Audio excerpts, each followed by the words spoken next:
قال اللہ تعالی وتبارک فی القرآن المجید والفرقان الحمید لقد کان لکم فی رسول اللہ اسوۃ حسنہ صدق اللہ العظیم اللہم صلی علی سیدنا و مولانا محمد وعلی آل سیدنا و مولانا محمد مبارک وسلم۔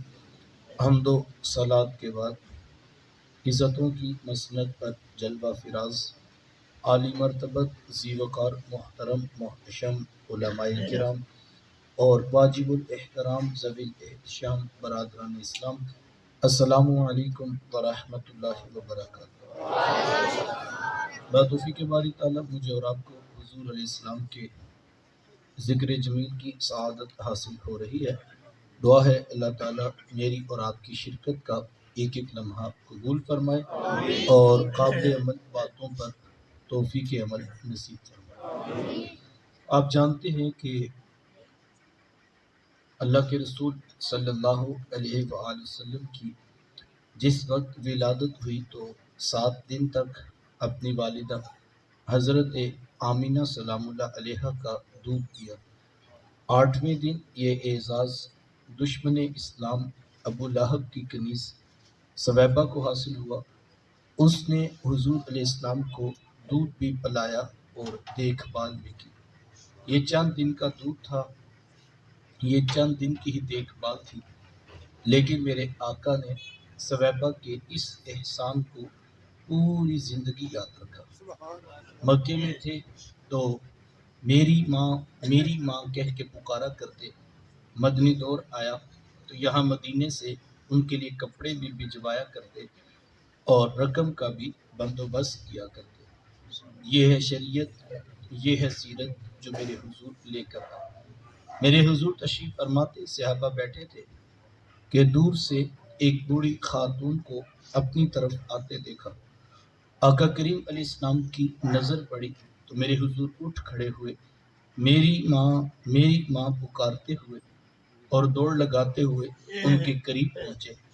پھر کندھوں سے وہ چادر اتار کر نیچے زمین پر بچھا دی جسے میں اور آپ کائنات کا قیمتی اثاثہ سمجھتے ہیں۔ اپنی والدہ کو اس چادر کے اوپر بٹھایا، کان لگا کر گھنٹوں ان کی باتیں سنی، اور جب وہ بوڑھی خاتون خود اٹھ کر واپس جانے لگی تو کسی نے راوی سے پوچھ لیا، یہ آنے والی خوش قسمت خاتون کون تھی کہ محبوب علیہ السلام نے اپنے کندھوں کی چادر ان کے قدموں کے نیچے بچھا دی؟ تو بتانے والے نے بتایا کہ تمہیں نہیں پتا، یہی تو حضور علیہ السلام کی رضائی والدہ حضرت حلیمہ سعدیہ سلام اللہ علیہا۔ سگی ماں تو سگی ماں ہوتی ہے، میرے محبوب علیہ السلام نے تو دودھ پلانے والی ماں کو بھی اتنی عزت عطا کی۔ ماں باپ کیا ہوتے ہیں یہ زمانے کو میرے محبوب علیہ السلام نے آ کر بتلایا۔ آقا کریم علیہ السلام ایک دن صحابہ کو نماز پڑھانے آئے۔ تاحد نگاہ صحابہ نے اٹھ کر حضور کا استقبال کیا۔ محبتوں بھرا یہ ہجوم دیکھا تو چھم چھم آنکھوں سے آنسو برسنے لگے۔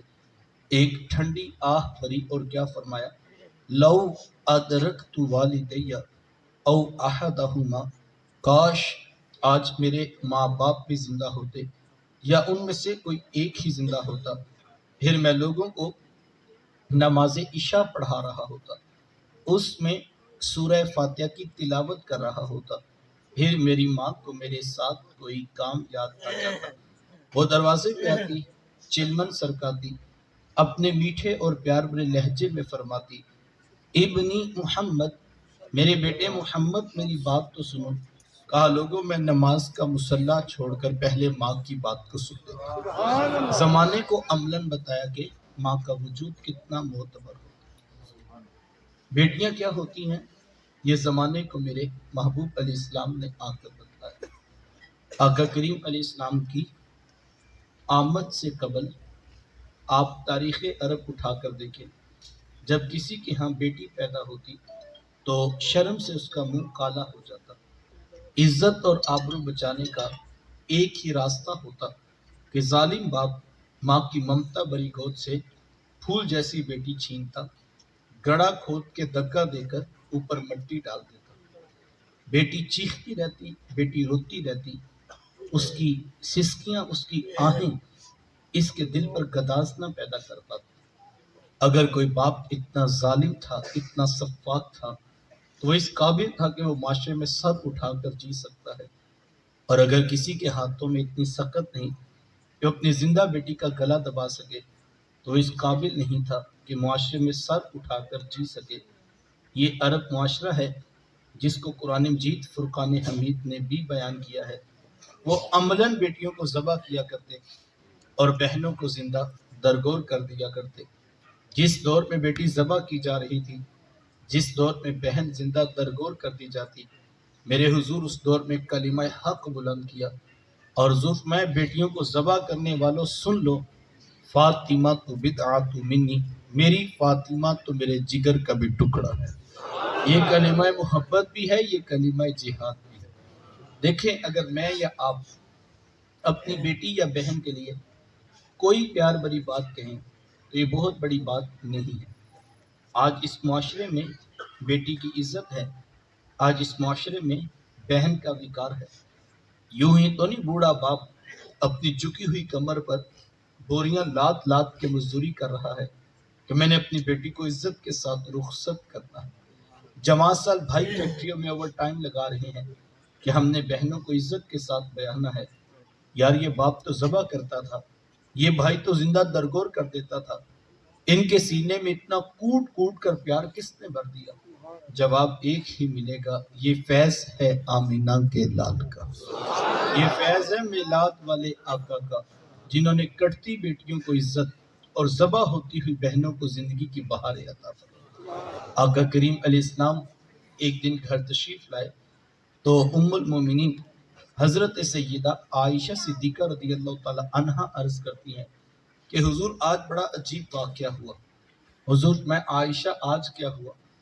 عرض کی حضور ایک حبشیہ نیات عورت آئی اور اس نے دروازے پر آ کر صدا لگائی۔ میں نے گھر میں تلاش کیا کہ کوئی چیز مل جائے تاکہ میں سائل کو صدقہ کر دوں۔ تلاش بسیار کے بعد مجھے صرف ایک کھجور ملی اور میں اس کو وہی صدقہ کر دوں۔ حضور اس نے اس کھجور کے 2 ٹکڑے کیے، ایک دائیں جانب والی بیٹی کو کھلا دیا اور ایک بائیں جانب والی بیٹی کو کھلا دیا۔ حضور ماں خود بھی بھوکی تھی، اس کا اپنا پیٹ بھی کمر سے لگا ہوا تھا، لیکن اس نے خود کچھ نہیں کھایا اور سب کچھ اپنی بیٹیوں کو کھلا دیا۔ یہ کہتے کہتے ام المومنین آپ دیدہ ہو گئی، آنکھوں میں آنسو آ گئے۔ تو حضور میں سنو عائشہ، اگر کل قیامت کے دن ان بچیوں کی ماں کو جہنم میں جانے کا حکم ہو گیا تو یہی بیٹیاں درمیان میں آڑ بن کے کھڑی ہو کہ مالک ہم تو اپنی ماں کو جہنم میں نہیں جانے دیں گی، اللہ ان بچیوں کی سفارش قبول کر کے ان کی ماں کو جنت عطا کرے گا۔ کہاں بیٹیاں باعث شرم و ننگوار سمجھی جاتی تھی، کہاں بیٹیاں ہی دخول جنت کا سبب قرار پائیں۔ خود فرمایا جس کو اللہ نے 2 بیٹیاں یا 2 بہنیں عطا کی، پھر اس نے ان کی پرورش کی، ان کی تربیت کی، یہاں تک کہ ان کا نکاح کر دیا، اور پھر پیچھے سے بھی اس نے خیر خبر رکھی، تو میرے حضور فرماتے ہیں اتنا خوش قسمت شخص ہے، کل قیامت کے دن میرے اتنے قریب ہوگا جتنی یہ 2 انگلیاں آپس میں قریب۔ یہ اعزاز، یہ تکریم کس کو ملے گی؟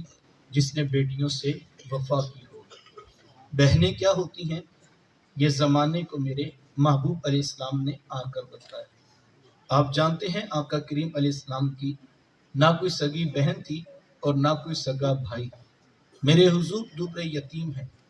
سینہ صدف میں اکیلے پرورش پانے والے موتی کو در یتیم کہا جاتا ہے۔ حضور بطن آمنہ میں اکیلے پرورش پائی ہے، لیکن جب رضاعت کا شرف عطا کرتے ہوئے میرے حضور حضرت حلیمہ سعدیہ سلام اللہ علیہا کے ہاں تشریف لے گئے تو آپ جانتے ہیں کہ ان کی ایک بیٹی تھی جن کا نام شیما یا شیما بتایا جاتا ہے۔ وہ رشتے میں حضور علیہ السلام کی رضائی بہن لگتی تھی۔ قبیلہ بنو سعد کے رواج کے مطابق شام کو جب مائیں کھانا پکانے لگتی تو بہنیں اپنے بھائی گود میں اٹھا کر باہر کھلے میدان میں لے آتی۔ ہر بہن کی گود میں اس کا بھائی ہوتا اور وہ اپنے بھائی کے حسن کے قصیدے پڑھ رہی ہوتی۔ اگر کسی کے بھائی کا رنگ کالا ہوتا تو وہ کہتی رنگ کالا ہے تو کیا ہوا، میرے بھائی کے نقوش دیکھی کتنے خوبصورت ہیں، اس کی اٹھی ہوئی ناک، اس کی جھیل جیسی خوبصورت آنکھیں تو دیکھی کتنی پیاری، تو وہ نقوش کو معیار حسن قرار دیتی۔ اور اگر کسی کے بھائی کا رنگ گورا چٹا ہوتا تو وہ کہتی جناب رنگ نہیں تو کچھ نہیں، حسن تو ہوتے ہی سارا رنگت میں ہے، میرے بھائی کا رنگ دیکھی کتنا گورا چٹا ہے۔ تو یہ بحث مباحثہ چل رہا ہوتا اور کوئی بہن بھی ہار ماننے کو تیار نہ ہوتی۔ اتنے میں ایک سمت سے حضرت شیمہ اپنا ویر محمد اٹھا کے لے آتی اور کہتی ذرا میرے ویر کا مقابلہ بھی تو کرو نا، تو کہتی نہیں نہیں شیمہ تیرے ویر کا مقابلہ تو نہیں نا، تیرا تو ساروں کا ہی سردار لگتا ہے۔ تو میں آتا حضرت شیمہ کا سر فخر سے بلند ہو جاتا اور وہ حضور علیہ السلام کو سینے سے چمٹا لیتی اور دعا دیتی ربانا اب قلنا محمد، انشاءاللہ میرے ویر محمد کو نظر نہ لگے۔ آج میں دیکھ رہی بچوں کا سردار ہے، کل اپنی آنکھوں سے دیکھو جوانوں کا بھی سردار بنے۔ زندگی کے لیل و نہار گزرتے گئے، حضرت شیمہ کی شادی ہوئی۔ مدنی دور کی کہانی ہے اور اتفاق یہ ہوا کہ جس قبیلے میں حضرت شیمہ کی شادی ہوئی، حضور علیہ السلام کے صحابہ کی لڑائی اور جنگ اسی قبیلے کے ساتھ ہوئی۔ ان کے کچھ بندے قتل کر دیے اور کچھ کو قیدی بنا کر صحابہ اپنے ساتھ لے آئے۔ عرب کے رواج کے مطابق قیدیوں کو چھڑانے کے لیے قوم کے سردار فدیہ اور فنڈ اکٹھا کرنے کے لیے نکلے، ہر دروازے پہ دستک دیتے اور فنڈ مانگتے۔ چلتے چلتے حضرت شیمہ کے دروازے پر بھی پہنچ گئے، دستک دی تو پوچھا کون، کہا قبیلے کے سردار ہیں، فنڈ اکٹھا کر رہے ہیں، تم بھی اپنا حصہ ڈالو۔ پوچھا یہ فنڈ کس لیے اکٹھا ہو رہا ہے، یہ رقم کیوں جمع کی جا رہی؟ تو کہا کہ مدینے میں ایک شخص ہے، ادعائے نبوت رکھتا ہے، اس نے ہمارے لوگ پکڑ لی ہیں اور ہم نے اپنے قیدی چھڑانے۔ تو پوچھا کہ اس کا نام کیا ہے؟ کسی کی زبان سے بے ساختہ نکلا محمد صلی اللہ علیہ وآلہ وسلم۔ ایک عرصے کے بعد حضور علیہ السلام کا نام سنا تو آنکھوں میں آنسو آ گئے۔ کہا انہوں نے تمہارے بندے پکڑے ہیں؟ کہا ہاں انہوں نے ہمارے لوگ پکڑے۔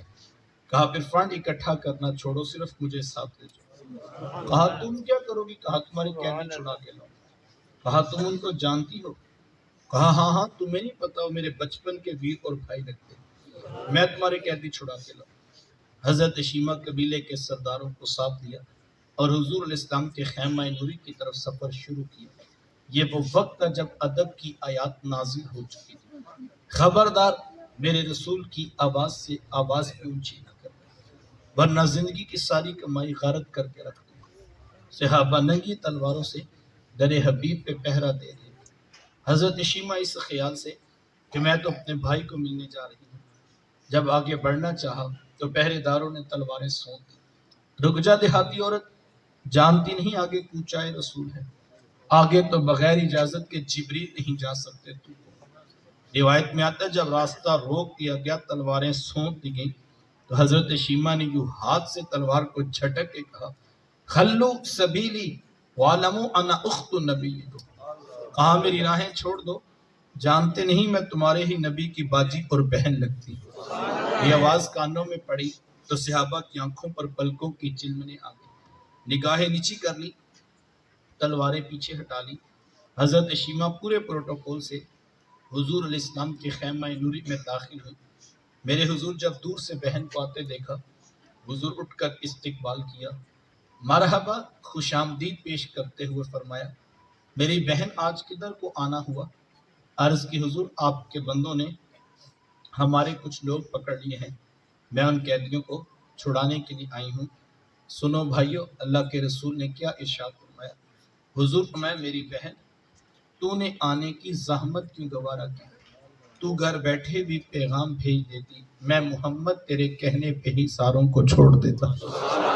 زمانے کو عملاً بتایا دروازے پر بہن کا آنا کتنا معتبر ہو، پھر چند جوڑے، کچھ گھوڑے، بہت سارا ساز و سامان، اور میرے حضور خود بہن کو چھوڑنے کے لیے دروازے تک تشریف لے آئے۔ صحابہ نگاہیں نیچی کیے، محبوب علیہ السلام کے ادب میں کھڑے تھے کہ حضور میں صحابہ میں جب بھی قیدی چھوڑا کرتا ہوں تو پہلے تم سے مشاورت کیا کرتا ہوں، آج پہلا موقع ہے، میں قیدی بھی چھوڑ رہا ہوں، اور میں نے مشورہ بھی نہیں کیا ہے۔ عرض کی اے بندہ نواز، آپ مالک کل کائنات ہیں، آپ جو چاہیں کریں، ہم کون ہوتے ہیں بھلا درمیان میں مشورہ دینے والے؟ لیکن حضور جی اتنا تو بتائیے، آج کون سی خاص بات تھی کہ آپ نے مشورہ بھی ضروری نہیں سمجھا؟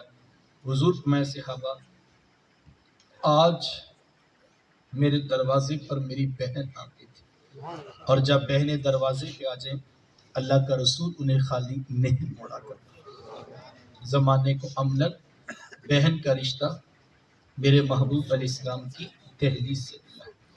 وقت سمٹ رہا ہے، توجہ چاہوں گا۔ جس دور میں بیٹی ذبح کی جا رہی تھی، جس دور میں بہن زندہ درگور کر دی جاتی، جس دور میں ماں جیسا رشتہ بھی منڈیوں اور بازاروں میں بک جاتا تھا، اس دور میں بیوی کی کیا حیثیت ہو؟ جبکہ آج کے اس تہذیب یافتہ دور میں بھی کچھ لوگ بیوی کو پاؤں کا جوتا خیال کرتے ہیں۔ یہ زمانہ جاہلیت کی باتیں ہیں۔ آقا کریم علیہ السلام نے ازواج مطہرات کے ساتھ جو حسن سلوک کی داستانیں رقم کی ہیں، زمانہ ان کی مثال نہیں لا سکتا۔ کسی کو میرے حضور حمیرہ کہہ کے پکارتے ہیں، تو کسی کے لیے بکری کا بچہ ذبح کرتے ہیں اور گوشت کے مختلف ٹکڑے ان کی سہیلیوں کے ہاں بیچتے ہیں۔ حضور کثرت کے ساتھ حضرت خدیجہ الکبریٰ رضی اللہ تعالی عنہا کا ذکر کیا کرتے ہیں۔ حضرت سیدہ عائشہ صدیقہ رضی اللہ تعالیٰ عنہ فرماتی ہیں کہ میرا جو ان سے رشتہ تھا، ایک دن میری زبان سے بے ساختہ نکل گیا کہ حضور اللہ نے آپ کو بہتر ازواج عطا کر دی ہیں، اور آپ ابھی تک اس بوڑھی عورت کا ذکر نہیں چھوڑتے۔ فرماتی پھر حضور کے چہرے پر جلال آ گیا، اور حضور میں اے عائشہ، مجھے خدیجہ کے بارے تکلیف نہ دو۔ جب پورے مکے نے میرا انکار کیا تھا، ایک خدیجہ تھی جس نے میرا اقرار کیا تھا۔ کہا میں اسے کیسے بلا سکتا ہوں جب زمانہ میری مخالفت کر رہا تھا، لیکن خدیجہ میرے سے اس وقت بھی محبت کی دعوے دار تھی۔ فرماتی پھر میں نے ہمیشہ محبتوں کا ہی اظہار کیا، اور یہی حضرت خدیجہ الکبریٰ رضی اللہ تعالی عنہا ہیں۔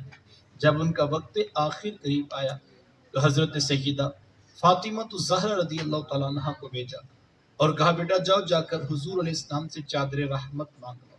سیدہ حاضر خدمت ہوئی اور آ کر عرض کی کہ میری والدہ چادر مانگ رہی ہیں۔ آقا کریم علیہ السلام نے چادر بھی اتار کر پیش کر دی، اور ساتھ فرمایا بیٹا اپنی والدہ سے پوچھو یہ چادر کیا کرتی ہے۔ یہ کہتے کہتے میرے حضور بھی ساتھ تشریف لے آئے، اور حضور میں کہ خدیجہ آپ نے چادر کیا کرنی ہے؟ عرض کی حضور مجھے جو بخار ہے لگتا یوں ہے کہ جان لیوا ثابت ہوگا، میری آرزو یہ ہے کہ مجھے کفن ملے تو آپ کی چادر رحمت ملے۔ یہ حضور علیہ السلام کی سیرت کا کتنا بڑا حوالہ ہے کہ بیوی آرزو کر رہی ہیں اگر مجھے شوہر کی چادر میں کفن مل جائے تو یہ رب کے حضور میری بخشش کی ضمانت ہو۔ حضور علیہ السلام نے چادر بھی اتار کر پیش کر دی، اور ساتھ تاریخ ساتھ جملہ ارشاد فرمایا خدیجہ آپ نے تو صرف چادر مانگی ہے، لو اردتی جلدی لآتیتکی، اگر آپ مجھ محمد کی جلد بھی مانگتی میں وہ بھی اتار کے پیش کرتا۔ زمانے کو رشتوں کا تقدس میرے محبوب علیہ السلام کی دہلیز نور سے ملا۔ صاحبو یہ وہ محبتوں کا دین ہے، یہ وہ الفتوں کا پیغام ہے، یہ وہ جوڑنے والی تعلیمات ہیں جو لے کر میرے حضور اس کائنات میں جلوہ فراز ہوئے۔ ہم نے حضور علیہ السلام کی آمد کی خوشی میں کمکمے بھی روشن کیے، ہم نے چراغ بھی جلائے، ہم نے راہوں میں پھول کلیاں پتیاں بھی بچھائیں، ہم مٹھائیاں بھی بانٹ رہے ہیں، اور ہم دیگیں بھی پکا کر تقسیم کر رہے ہیں۔ یہ سب کام باعث برکت ہیں، میں ان کی نفی نہیں کرتا۔ کوئی نادان ہی ہوگا بیچارہ جو اس عنوان پر الجھ پڑے یا کوئی فتویٰ لگا دے۔ میں تو صرف اتنی بات کہتا ہوں کہ یار اگر حضور علیہ السلام کی آمد کی خوشی بھی نہیں منانی تو صاحب پھر کائنات میں خوشی بچتی کون سی؟ خوشی ہوتی کیا ہے؟ خوشی کہتے کسے؟ کائنات کی سب سے بڑی خوشی یہ ہے کہ اللہ نے ہم جیسوں کو سونے محبت عطا کر دی۔ یہ کائنات کی سب سے بڑی خوشی ہے، اور اگر کسی کو یہ خوشی محسوس نہیں ہوتی تو اس بیچارے کو خوشی کا پتہ ہی نہیں۔ اللہ اکبر. آج دلائل طلب کرنے والا انسان ذرا پیچھے پلٹ کر تو دیکھے اس کی حیثیت کیا تھی. جب تک میرے حضور اس کائنات میں جلوہ فراز نہیں ہوئے تھے یہ انسان تھا کیا؟ کبھی یہ چاند کی پرستش کرتا، کبھی سورج کو اپنا خدا مانتا، کبھی اپنے ہی ہاتھوں سے بت بنا کر اس کے آگے پیشانی رکھ دیتا کہ یہ میرا خدا ہے، یہ میرا معبود ہے. اس انسان کی تو ذلتوں کی یہ کہانی ہے. یہ تو اتنے تاریکیوں میں گرا ہوا تھا کہ یہ اپنے سامنے جو ہے وہ بت بنا کے اس کی پرستش کرتا. کبھی یہ سانپ، کبھی کیچواؤں، کبھی بچھوؤں کی اس نے پرستش کی. یہ بچھوؤں کو اپنا خدا سمجھنے والا. آج یہ انسان کیسے پوچھتا ہے کہ لکھا کہاں ہے؟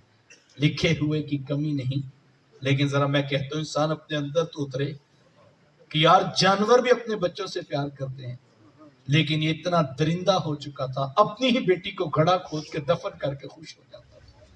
یہ تو کرم ہو گیا کہ دھرتی پہ سونے محمد کے مبارک قدم آئے. انہوں نے آ کے بیٹی کو عزت، بہن کو وقار، بیوی کو محبوبہ کی مسند، اور یار ماں کے لیے تو جنت کھینچ کے اس کے قدموں کے نیچے رکھ دی. باپ راضی ہے تو فرمایا تیرا رب رحمان راضی ہے. ذرا غور تو کیجئے، بھائیوں کو پیار، بیٹیوں کو عزت اور ماؤں کے قدموں تلے جنت، یہ حضور علیہ السلام کا فیض ہے. یہ صدقہ ہے آمینہ کے لال کا. یہ حضور علیہ السلام کی بدولت ہے. یہ سب کچھ یہ کرم نوازی ہے. اور میں ایک اور بات بھی کہتا ہوں کہ یہ ابھی ہم آئے تو ہمارے دوستوں نے ہار اور پھولوں کے ساتھ ہمارا استقبال کیا. یہ پھول، پتیاں، کلیاں رکھی ہیں. تو میرا نہیں خیال کہ انہوں نے دوپہر میں کسی مفتی صاحب سے فتویٰ لیا ہو کہ شام کو عبداللہ بھائی نے آنا ہے تو ہم پھولوں کے ساتھ ان کا استقبال کرنا چاہتے ہیں، اس کا کوئی شریف فتویٰ ہمیں دے دیں، کیا کرنا جائز ہے. میرا نہیں خیال انہوں نے کسی سے اس پر فتویٰ لیا ہوگا. اور اگر انہوں نے فتویٰ لیا نہیں تو میں یقین سے کہہ سکتا ہوں کہ کل ان کے اوپر کوئی فتویٰ لگے گا بھی نہیں کہ جناب یہ کہاں پہ لکھا ہے آپ نے پھول پھینکے، ہار پھینکے اور آپ پتیاں لے کر آئے ہیں. کیوں نہیں لگے گا جناب فتویٰ؟ اس لیے کہ ہر شخص جانتا ہے کہ جب کوئی شخص آئے تو لوگ اس کا استقبال کرتے ہیں. جب کوئی شخص آئے لوگ اس کا استقبال کرتے ہیں. اس میں کسی مسلک تو مسلک، کسی مذہب کا بھی اختلاف نہیں. یہودیت، عیسائیت، سکھ ازم، ہندو ازم، دنیا کے تمام مذاہب کے ماننے والے اس بات پر متفق ہیں کہ جب کوئی آئے تو لوگ اس کا استقبال کیا کرتے ہیں. اگر اس سے بھی میں آگے بڑھ جاؤں، جن کے پاس مذہب نام کی بھی کوئی چیز نہیں، انہوں نے بھی اپنا ایک اخلاقی ضابطہ بنایا ہے. مذہب کو نہیں وہ مانتے، لیکن انہوں نے بھی کہا کہ یہ اخلاقی بات ہے کہ جب کوئی شخص آئے لوگ آنے والے کا استقبال کیا کرتے ہیں. اصول یہ ٹھہرا انسانوں کی بستی ہو سے ہی لوگ آنے والوں کا استقبال کیا کرتے ہیں. یار میرا سادہ سا سوال ہے، کوئی آئے تو استقبال کرنا چاہیے، نبیوں کے امام آئے تو استقبال نہیں کرنا چاہیے؟ یہ کیسی عجیب بات ہے، یہ کیسا فتویٰ؟ کبھی کسی نے نہیں کہا کہ حضرت ہمارے بیٹے کی شادی ہے، مہمان آ رہے ہیں، پھولوں کی پتیاں پھینکنی ہے، کوئی شریف فتویٰ بتا دو. کبھی کسی تنظیم نے نہیں فتویٰ لیا کہ ہمارا لیڈر آ رہا ہے، پھول پھینکنے ہیں، اس کے لیے کوئی شریف فتویٰ چاہیے. یہ کیسی عجیب بات ہے، کسی کے لیے فتوے کی ضرورت نہیں. جب میرے حضور آئے تو فتویٰ یاد آ گیا. تو اس کا مطلب ہے، اور یہ اور بھی بتاؤں، یہ پھول، یہ پتیاں، یہ جو پھینکی جاتی ہیں ان کا فتوے سے تعلق بھی کوئی نہیں. یہ پھول، یہ ہم نے فون کر کے نہیں کہا تھا کہ آپ ہار لے کر کھڑے ہونا پھر ہم آئیں گے، ایسا نہیں تھا. میں تو پہلی مرتبہ آیا ہوں، لیکن یہ میرے بزرگ باہر کھڑے تھے، انتظار کر رہے تھے، ہار لیے، پھولوں کی پتیاں لیے. کیوں؟ پھولوں کی پتیاں اور ہار اور استقبال بندہ تب کرتا ہے جب دل میں پیار ہو. دل میں پیار ہونا تو جی کرتا ہے حضور کا میلاد ہے، جھنڈیاں بھی لگے، چراغاں بھی ہو، دیگیں بھی بانٹی جائیں، غریبوں کی مدد بھی کی جائے، اور پھولوں اور پتیوں کے ساتھ آنگن کو مہکا کر سونے محمد پہ درود پڑا جائے. یہ تو محبت کی بات ہے. تو دعا کیجئے دلوں میں پیار پیدا ہو، دلوں میں محبت پیدا ہو. پھر بندے کا جی کرتا ہے یار لاؤ تسبیحاں نکالو، میلاد کا موسم آ گیا ہے، سونے محمد پہ بیٹھ کے درود پڑھتے صلی اللہ علیہ وسلم. تو یہ محبت کی بات ہے، تو الجھنے کی ضرورت نہیں. وقت بڑا قیمتی ہے. اس ماہ مبارک کی ایک ایک ساتھ ایک ایک لمحہ قیمتی ہے. آؤ میں اور آپ اپنے گھروں میں محبت کے دیپ جلائیں. آئیں پیار کی شمع روشن کیجیے. صرف منڈیر پہ چراغاں نہ کیجیے. صرف جو ہے وہ اپنے گھر کی چھت پر جو ہے وہ جھنڈا لگا کر صرف ہم نے رک نہیں جانا. ہم نے اپنے بچوں کے لبوں پہ بھی سونے محمد کا قصیدہ رکھنا ہے. ہم نے اپنی اولادوں کو بھی مصلے پہ بیٹھ کر نمازیں پڑھنے کی عادت ڈالنی ہے. ہم نے حضور کا دین بھی ان کو سکھانا ہے. محبوب کے اخلاق بھی ان کو سکھانا ہے. ہم نے محبوب کے لہجے کی مٹھاس اور محبوب کی سیرت کا ایک ایک پہلو ان کو سکھانا ہے کہ بیٹا ہمارے حضور کھانا اس طرح کھاتے تھے. حضور کھانا جو ہے وہ آرام اس طرح فرماتے تھے. حضور دائیں پاؤں میں جوتا پہلے پہنتے تھے، بائیں میں بعد میں پہنتے تھے. ہم نے اپنی اولادوں کو سکھانا ہے کہ حضور کے چہرے پہ رب نے سونی داڑھی کا نور اور اجالا بھی رکھا ہوا. ہم نے ان کا حسن بھی بتانا ہے. ہم نے ان کے کردار کی شمائیں بھی روشن کرنی ہے. اور ہم نے ان کے اخلاق بھی سکھانے ہیں. اور بچوں کو بتانا ہے کہ بیٹا ہم جس رسول کا میلاد بنا رہے ہیں ان کو کافر بھی کہتے تھے، صادق بھی تو ہے، امین بھی تو ہے. ہم نے اپنی اولادوں کو یہ سکھانا ہے اور میلاد کا مقصد بھی یہی ہے. اگر میں ساری بات کو 2 جملوں میں مکمل کر دوں تو میرے شیخ طریقت فرمایا کرتے ہیں کہ بیٹا یہ نہ ہو کہ لوگ تم سے پوچھیں کہ تم کون ہوتے ہو اور تم پاسپورٹ سے مذہب کا خانہ دکھاؤ. یہ دیکھیے اسلام نے کیا ہم مسلمان ہوتے ہیں. کہا نہیں بیٹا، نہ کسی کو پوچھنا پڑے نہ کسی کو بتانا پڑے. تم دور سے آ رہے ہو، تمہاری وضع قطع، شکل و صورت، چال ڈھال، انداز معاشرت، طرز زندگی اتنا خوبصورت ہو کہ لوگ مسکرا کے کہیں وہ دیکھیے میلاد والے آقا کا امتی آ رہا. یہ میلاد والوں کی منزل ہے. ہمیں سینے کا زور لگا کے نہ بتانا پڑے ہم 1 نمبر مال بیچ رہے ہیں. ہمیں دکان پہ موٹا لکھوانا نہ پڑے موٹے حروف میں کہ جہاں پر دھوکہ نہیں ہوتا. مزہ یہ ہے کوئی ہمارے ساتھ کاروبار کرے، کوئی رشتہ داری جوڑے، زمانہ گواہیاں دے، ہم زمانہ دیتے ہیں جھوٹ نہیں بول سکتا. مزہ یہ ہے کہ لوگ کہیں کہ یہ دھوکہ نہیں کرے گا تو تم آنکھیں بند کر کے یقین کر لو. تو کوئی پوچھے گا نا جناب آپ کو اتنا یقین کیسے ہے اس پر. مزہ اس دن آئے کوئی میرے کردار پہ حوالے میں دلیل یہ دے کہ صاحب یہ حضور کا میلاد مناتا ہے اور تمہیں نہیں پتا میلاد والا کبھی جھوٹا ہو ہی نہیں سکتا. مزہ یہ ہے کہ ہم اپنے کردار میں وہ چمک پیدا کر لیں. ہم اپنے اخلاق، اپنے رویے، اپنے انداز معاشرت، اپنے طرز زندگی کو حضور کے سیرت کے سانچہ نور میں ڈھال لیں. تو پھر وہ کیا کہا میرے استاذ مکرم فرمایا کرتے ہیں، ان کی ہر سنت ہو ثاقب، جانو دل سے بھی عزیز. ان کی ہر سنت ہو ثاقب، جانو دل سے بھی عزیز. مصطفیٰ کی ذات میں یوں فنا ہو جائے. آئیے حضور کی ذات میں اس طرح پیار کریں کہ ہم چلیں تو حضور کے طریقے پہ، ہم کمائیں تو محبوب کے طریقے پہ، ہم گفتگو کریں تو سچائی حضور کی اس کے اندر جھلکے. ہم جو ہے وہ بازار سے گزرے تو نظریں جھکی ہوئی بتائیں کہ یہ حضور کا امتی جا رہا. لطف تو یہ ہے کہ ہمارا کردار لوگوں کو میلاد والے آقا کی سیرت کا گرویدہ بنا دے. آئیے اپنے حصے کی شمع روشن کیجیے. اللہ کی بارگاہ میں دعا گو ہوں اللہ مجھے آپ کو توفیقات عمل نصیب فرمائے. وآخر دعوایا ان الحمدللہ.